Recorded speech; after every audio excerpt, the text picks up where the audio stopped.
welcome to mini episode 39 of Real Life Ghost Stories. How you do? To kick things off this week, we need to thank our newest Patreon subscribers. We would like to thank Disa Jonsdottir, Shelby, Claudia Morris, May Davis, Tiffany Vance, Victoria Jones, Jacqueline, Thomas Washington, Jacob Leslie, Samuel Herman, Susan Wilson, Shakib, Ashley Bush, Cara Marco, Diana Matuk, Kristen Gunn, Lee Boyle, Lewis Mullen, Dominique Lewis, Danielle Poley, Jennifer Kelly, Danielle Morgan, Kelly Logue, Devon Watson, Lauren Halcombe. and Amy Owers. Thank you so much for being our Patreon subscribers. Yes, we love thank you, thank you, thank you. And we are thankful for you every day. We hope you all had a lovely Halloween and that you enjoyed it and that it was fun and that it was brilliant and that you had the chance to do some nice Halloweeny bits safely. Ate lots of candy. Yes, that too, which I know inevitably that I will have eaten loads of candy. So I can guarantee that will have happened. I've got a couple of stories for you today, and the first one I think you'll enjoy. It's about picnics. It's not about picnics, No. but it is about something that you enjoy. Okay. Okay? So don't get too worried. I'm not going to traumatize you like last week with the skinwalker. Oh, don't. Last week. In with the niceties, out with the scarities. Yeah, it was like she just built you up to tear you back down again. Story number 1 comes from Rosie. It was one night last summer, during that insane heat wave where we had the hottest day ever recorded in the UK, and everyone and everything was melting, including my mind, as my dreams were very surreal during this time. I dreamt that I was driving down a long motorway when my fuel gauge flashed up, telling me to stop and fill up my tank. I pulled over at the next gas station and proceeded to fill up my car. I headed inside the station to pay, and when back at my car, I came to realise my car wouldn't start. And it suddenly dawned on me that I've put petrol inside my diesel car. It's an absolute nightmare. And at this point, I wake up in a cold sweat. But I don't think anything of it. And I eventually fall back asleep until morning. I wake up the next day, go about my day as normal. Sometime in the afternoon, I need to pop to the shops, so I jump in my car and start driving through town. And sure enough, my fuel gauge light comes on telling me to fill up my tank, so I pull into the nearest gas station. As I step out of my car, I'm immediately reminded of my dream, and even chuckle a little, and mouth to myself to remember to put diesel in instead of petrol. After I'm done filling up, I head inside the station to pay, and then make my way back to my car, and it starts no problem. When suddenly another customer knocks on my driver's side window. I roll it down. It's a young guy that I don't recognise who is pointing to his van behind me. He proceeds to ask me if I just filled my car up with diesel. And I said, yeah, why do you ask? He said, well, my van is diesel, and I've just filled up my tank and now it won't start. I'm confused. Maybe the pumps have been switched or I put petrol in by mistake. Needless to say, this freaked me out. In shock, I just said, I had a dream this happened to me last night. He looked at me for a moment, laughed, and said thank you as he turned to walk away. I got out of there and sped off to carry on my day, explaining this to myself as some weird, meaningless coincidence and tried to forget about it. But something about it felt weird and unsettling and intriguing. Maybe my very own glitch in the Matrix. That's very glitchy. Maybe it was like it would have happened to you if you hadn't remembered, but because you remembered, it happened to the person behind you. It's like Final Destination. Except you dodged with that bullet. petrol in a diesel engine, which is really... I mean, some might say that is more annoying than death. Can you imagine the movie Final Destination 6 where it's not death that's chasing you, it's petrol? Oh, imagine. And it's like It Follows, except you're passing on the bad luck to other people. Yeah.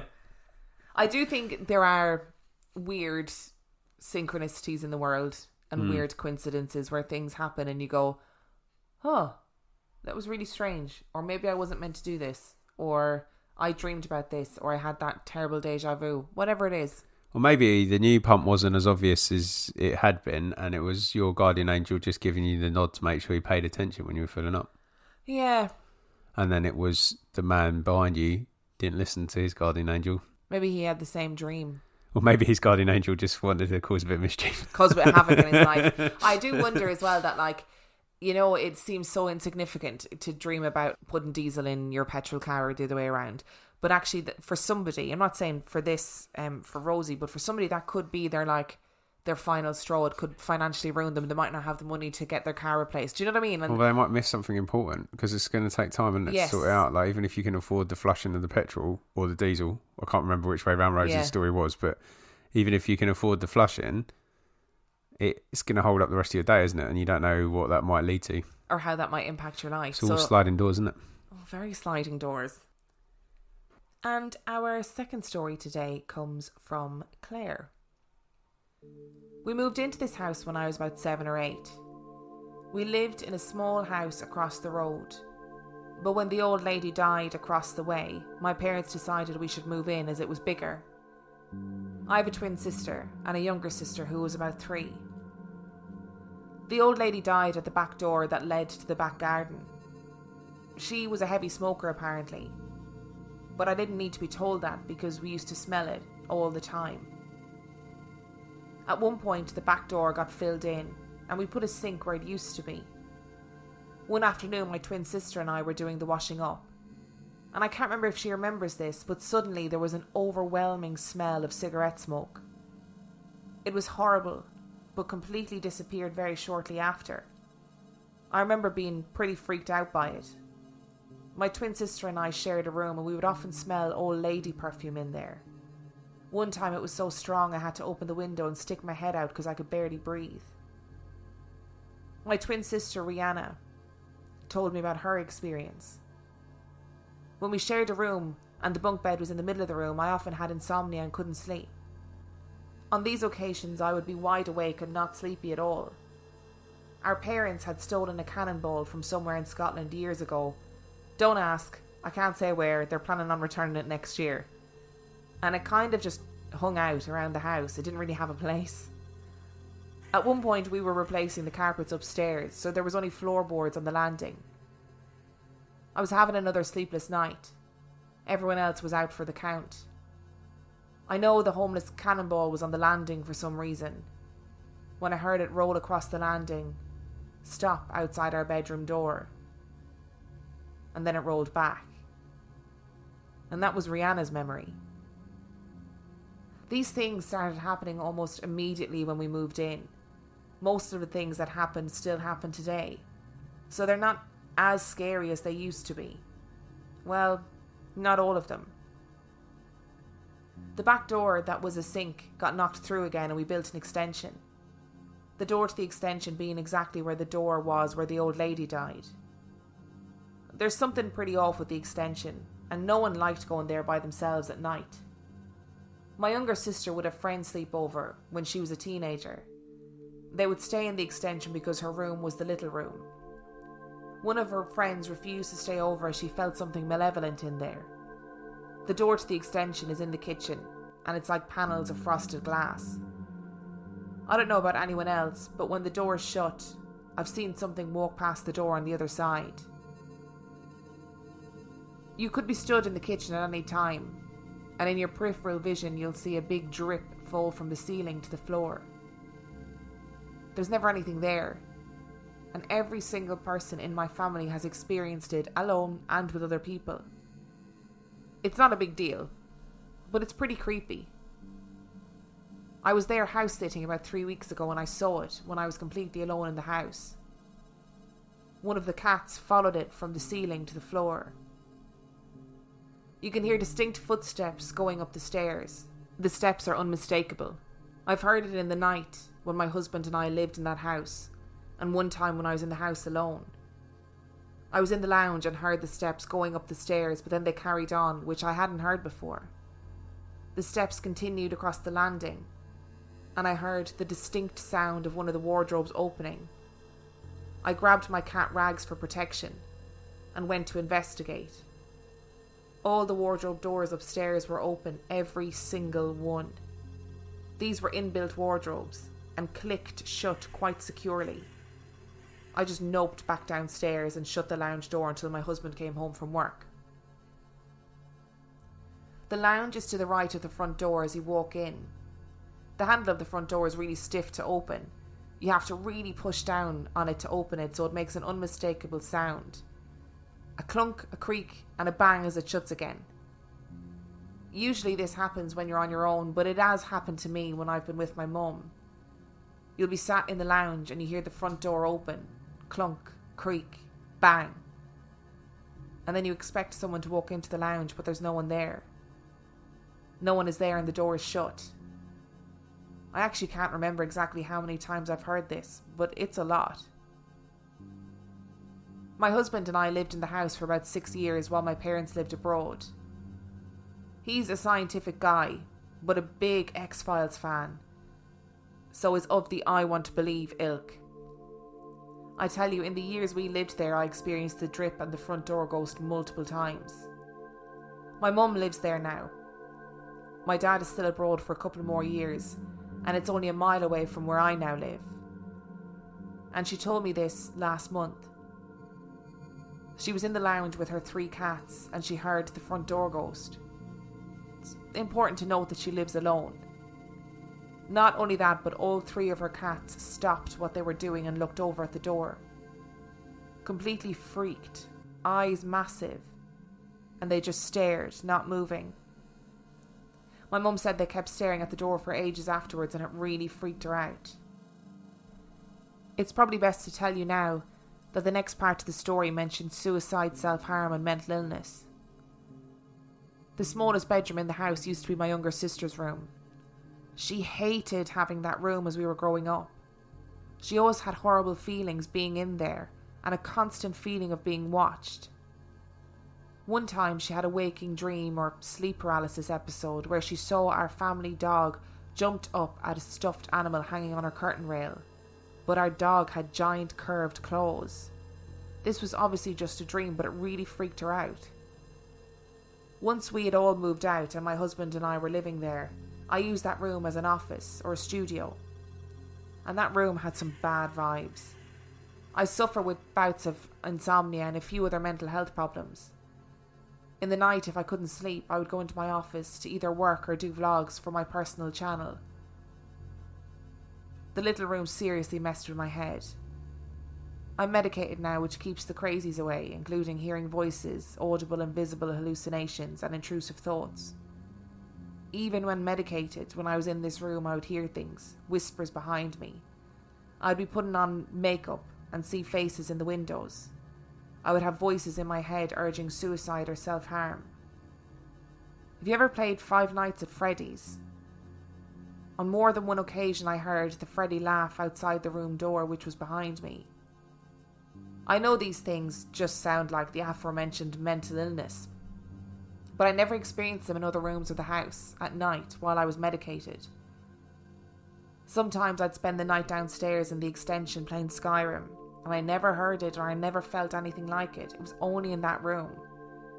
It's like whatever was in that room knows me, and knows what I find most distressing, and was trying to get into my head. My twin sister also had experiences of the little room, and she said that she had always felt uncomfortable in the smallest room. It always felt haunted, and since moving out, she had always refused to stay in there when visiting my parents. So much so that she would rather sleep on the sofa downstairs. Except for one occasion, the only space for her to sleep was the small room, so she slept in the single bed with her infant son.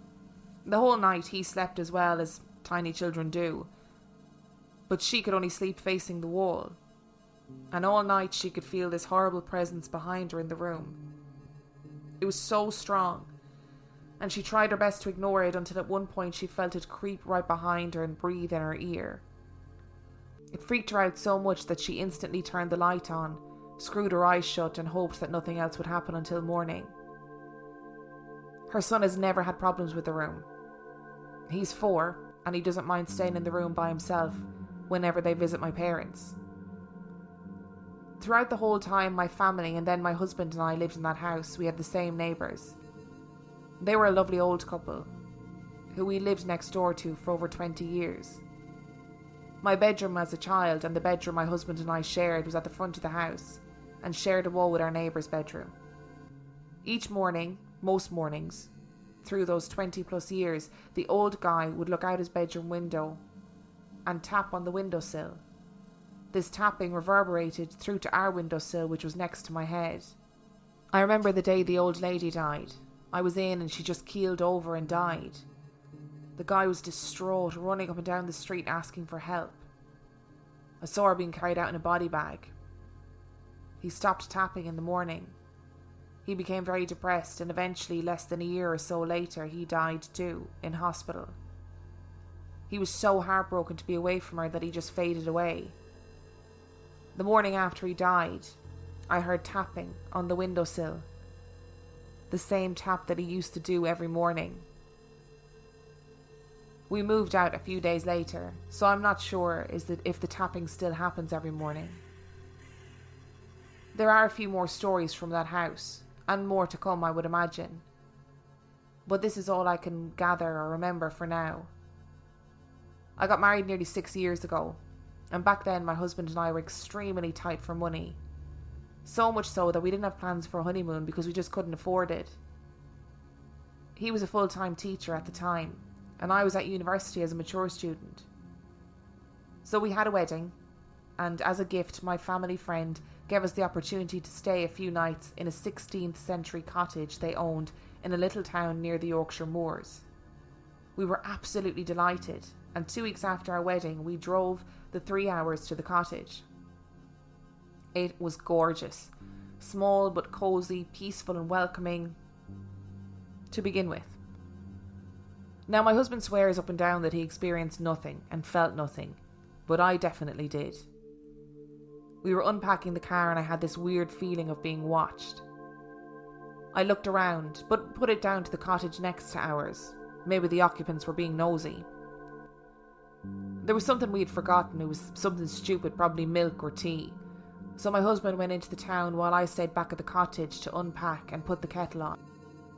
Whilst exploring the little cottage, I could not shake a creepy, uneasy feeling like I wasn't alone. You know that feeling when there's someone behind you, following you? I had that constantly. I was unpacking in the main bedroom when I heard a creak upstairs, like someone was walking from one end to another. I had full chills. I shut the bedroom door and carried on unpacking. More creaks, but on the staircase. Then I felt for sure that there was something on the other side of the bedroom door I had just closed. I stared but heard nothing else and told myself off for being a big baby. I told myself it was just an old house and they tend to make noises. Though I didn't leave the bedroom until my husband got back from the shop. That night I was in bed, and I don't sleep well at the best of times, and still feeling a little unsettled, I was finding it hard to drop off. I kept hearing noises from the cottage next door. The bed was up against the wall shared by the one next door. The noises were small, but frequent. It sounded like wardrobe doors being opened and closed, people walking and things being moved around. Usual normal living noises that you'd expect in a bedroom. Except this was about 1 o'clock in the morning. I eventually fell asleep, and the day after was pretty uneventful in regards to the cottage. We spent most of the day out. That night, bedtime again, and I was pretty tired, so I fall asleep a little easier. Except this time, I was woken in the middle of the night by an absolute feeling of dread. I was under the covers and it was boiling hot, but I couldn't move. I was so scared I felt like I could barely breathe, let alone move. Do you know that feeling of pure malevolence? Something that is just evil. That's what I was experiencing. I was so hot under the covers, sweating and struggling to breathe, but I couldn't move. I felt this feeling before in my childhood home. You wake and you just know you're not alone, and whatever it is that's in the room with you is not nice. Almost like it wants to hurt you or it hates you. I remember trying to wake my husband, but he's a deep sleeper and my attempts were futile. I managed to let a bit of air under the covers in trying to wake my husband, and the air was freezing. It was just a massive contrast to the stifling heat under the covers. I decided to just shut my eyes as tight as I could and try and fall asleep, which I eventually did. The next morning after, I asked my husband if he slept okay, and of course, he did. I didn't feel anything. I told him I felt something in the room that night. He's very scientifically minded, though, like I said, a huge fan of the X-Files. He likes hearing stories but never experiences or really lends credence to most paranormal stories. I was so afraid to go to bed that night. It was our last night there, so we went out for a really nice meal, and I definitely drank more wine than I usually do, hoping that it would just knock me out. As I was settling to sleep, I heard the noises from next door again, but they seemed a bit more lively than before. Doors were slamming shut, and things were moving heavily across the floor. I figured they were insomniacs too, and maybe they were having a bad day. So that night I woke briefly to the feeling of not being alone, but I was able to almost immediately fall back asleep. The next morning we were packing up to leave, and as lovely as the cottage was, I told my husband that I wasn't really keen on returning anytime soon. I remember the feeling of being watched when we arrived and the noises from the bedroom next door, so I decided to repay the nosiness and have a look in the window of the cottage next door. And it was empty. Completely empty. No furniture, no decor, no carpet, no curtains, just empty. And it looked to have been empty for a very long time. There was dust and spiderwebs everywhere. I noped into the car and made my husband lock up and leave the key. I was done. No way in hell was I even looking at those cottages, never mind ever visiting again. My mum goes up occasionally when my family friends are over staying in the cottage, to see them and hang out, and she's told them my experiences. They have their own experiences too, and another friend who stayed there before refuses to stay there alone, and only books a room in one of the local pubs instead. I wouldn't stay there either. No. It's all that. It's really frustrating because I feel like you could just write it off, but then you get that confirmation of looking into it and it's empty. You're just like, oh, okay, well, that was horrible. And if you never looked in that window, like if Claire never looked in that window, she never would have known. No. And she never would have freaked herself out. Do you know what I mean? Yeah. Because it is like... But then at the same time, you've got to know, haven't you? Like, there's that intrigue. You'd definitely look. Oh, I'm so nosy. I 100% you'd be would look. bopping around there in the middle of the night to see what was going on. Yeah, I'd be like, what are you doing? You can give us a look there. Do you want a hand? Like, we live in... So we have our house and we have a house either side of us, obviously attached to us, and the walls are so thin. Like, so thin. So thin. I literally... This is actually not an exaggeration. I was talking to my neighbour one day and our neighbour, and she apologised to me. And I was like, what are you apologising for? And one of us had sneezed in the bathroom and she went, bless you. Like, without even thinking about... And then she was like, oh my God, that's so embarrassing. Because, you know, it's a natural reaction to say bless you to somebody when they sneeze. And then she was like, oh, they're going to think I'm so weird. Or if I'd have heard it, I would have been freaked out because I'd been like, what? You'd be like, oh my God, we're haunted. There's a ghost. Well, at least it's a nice ghost then, bless you, you know. That's one thing. Very true. I'm very intrigued by that room, though. The one room. The little room. That is a bit terrifying. That house just sounds very haunted in general, but that little room is odd. And it's funny how it doesn't have any impact on the child. It's interesting as well how, like, she talks about her mental illness and how it manifested in all of those really negative ways, like audio hallucinations, all of that stuff. But that when she was medicated, she was fine. Yeah. Except for in that room. Yeah. And then her sister and other people had experiences only in that room. Yep. Yeah. It's weird, isn't it? It is weird. Sometimes I wonder if there's something to be said for, and I don't mean this to belittle Claire's experience because that's not what I'm trying to say, but I wonder if there's something about feng shui and architecture. Do you know when rooms are sometimes just a little bit too small and that just creates the bad energy within them? Isn't that... Now, this could be totally my cultural ignorance, but is it Japanese people who are really into feng shui? Yeah, I think so.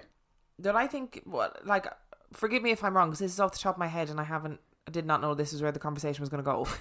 But I remember reading about like buildings in potentially Japan where they build them specifically to like not disturb water and to face a certain way and, you know, to have certain furniture, and it's all about good vibes and good energy. Well, I think, and again, this is my naive understanding of it, but you know, I think Western adaptation of it has been about where you place furniture in a room, which is a part of it, but actually it's way deeper than that, because it does, like you said, it does go into the way that the buildings are built. And sometimes I wonder if building a room or a building in a certain way on a certain thing creates more negative energy than it would if you were to build it completely different. So, for example, if they were to knock down one of the walls of that small room and make it bigger, would the energy change? Haunted architecture with Dan. Yeah, I'm just wondering. It's just made me think, because I think there's, you know, don't you? You get vibes of places. I wonder if that's partly to do with it as well. What's that TV show with Kevin MacLeod? Grand Designs. Except it'd be Ghost Designs. Yes. With Dan. Oh, how? No, with Kevin MacLeod. I don't know anything about architecture. Just for listeners who have no idea what we're talking about, Grand Designs is a TV show where people with too much money build ridiculous houses, and it's hosted by a guy called Kevin MacLeod, who is bizarrely attractive. I knew you were going to say that. Yeah, I will fight that tooth and nail that Kevin MacLeod is a very attractive man. I'm not going to dispute it because he's intelligent. Full stop. If you enjoyed this week's episode, you can find us on reallifeghoststoriespodcast.com. You can send your spooky story to reallifeghoststoriespodcast@gmail.com. You can support us on Patreon, which is patreon.com/reallifeghoststories, where for $5 a month or $2 a month, you get heaps of extra content. Thank you to Rosie and Claire for your stories today. And on that note, we shall see you next week. Bye.